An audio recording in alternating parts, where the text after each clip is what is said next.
इससे चलिए पहले आ कभी गए हैं हासिल नहीं दीपक हुए। हुड्डा जी भी आ गए हैं हमारे साथ। मनोज जी आप बात कर सकते हैं। दीपक जी नमस्कार। आपसे सबसे पहले आपको नमस्कार बहुत बहुत नमस्कार। मुबारकबाद, क्योंकि आप भारतीय कबड्डी टीम के कप्तान रहे हैं और ये एक बहुत ही रिकॉर्ड तोड़ कामयाबी है भारत की, पुरुषों में भी और महिलाओं में भी गोल्ड मेडल जीतना। क्या त्वरित टिप्पणी है आपकी इस बारे में? ये तो पूरे देश के लिए एक खुशी का माहौल है कि ये पहले ही माननीय प्रधानमंत्री जी ने नारा दिया था कि इस बार 100 पार, और ये इतिहास बना दिया है ये भारतीय खिलाड़ियों ने। हमारे लिए तो गर्व की बात है कि हमारे भाई बहन आगे जाके पूरे देश का इतना मान बढ़ाया है। 104 पदकों पर पहुंच गए हम, और भारतीय कबड्डी की पुरुष और महिला दोनों टीमों ने गोल्ड मेडल जीता है।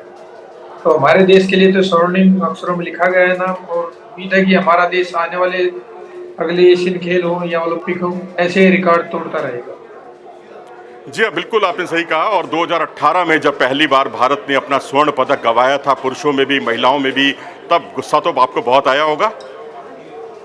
बिल्कुल, देखो जब भी गोल्ड मेडल से चूकते हैं तो दुख तो बहुत ज्यादा होता है, लेकिन अभी भी काफी अच्छे मैच हुए थे। अपने फाइनल आपने देखे होंगे, 4 पॉइंट से जीते हैं फाइनल मैच, पुरुषों और महिलाओं में सिर्फ 1 पॉइंट से। हमें खुशी है कि हम गोल्ड मेडल वापस ला सके। हमारे लिए तो सबसे बड़ी खुशी की बात यही है कि हमारे देश ने दोनों गोल्ड मेडल हासिल किए दोबारा से। आमतौर पर जो हुड्डा जी, इस बात के लिए आलोचना की जाती है कि भारत को जैसे आर्चरी में बहुत सारे कंपाउंड स्पर्धा में जो है गोल्ड मेडल मिले हैं, लेकिन कंपाउंड स्पर्धा ओलंपिक की इवेंट ही नहीं है।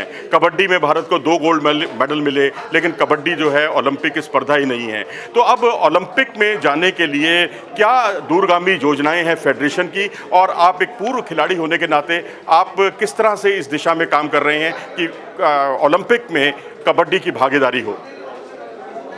भारत सरकार बहुत ही तीव्र गति से काम कर रहा है। यही भारत सरकार का और माननीय प्रधानमंत्री जी की खेल नीतियों की बदौलत है कि आज हम 100 के पार पहुंच गए हैं इतने कम समय में।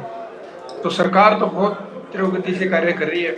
अभी जैसे कॉमनवेल्थ में महिला क्रिकेट को भी शामिल किया गया है, और मैं आप सबको ये जानकारी दे दूं कि भारत सरकार, माननीय खेल मंत्री जी, माननीय प्रधानमंत्री जी सभी कोशिश करें कि जल्दी से जल्दी अगले कॉमनवेल्थ और ओलंपिक तक कबड्डी की एक बार पूरी दुनिया को बताया जाए कि कबड्डी क्या है।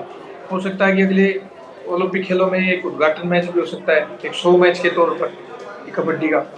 तो कार्य बहुत तेजी से हो रहा है, और हमारे देश का, हमारी मिट्टी का खेल है। अगर ओलंपिक में पहुंचता है तो इससे बड़ी गर्व की, खुशी की क्या बात है हमारे।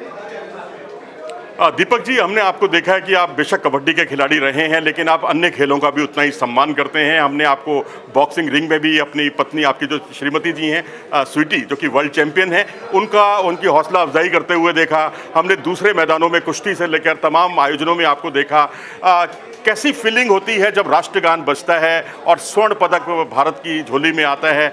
वो फीलिंग कैसी होती है एक खिलाड़ी होने के नाते? उस फीलिंग को मैं आपके मुँह से सुनना चाहता हूँ।